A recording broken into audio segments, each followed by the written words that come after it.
اقبال اور عشق رسول۔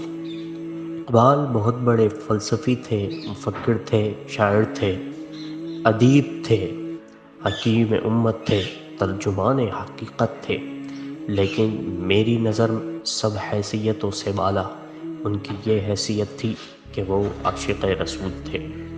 ان کے نطق و کلام کا مرکز ان کی زندگی کا مقصد اور ان کے پیام کا محور، ان کی دعوت کا منشا صرف اور صرف محب رسول تھا۔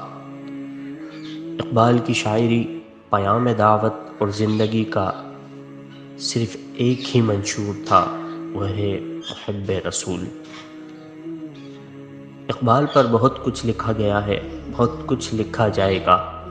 اقبال کا کلام کتاب دل ہی تو ہے، لیکن اقبال اور عشق رسول پر کسی اہل قلم نے توجہ نہیں کی۔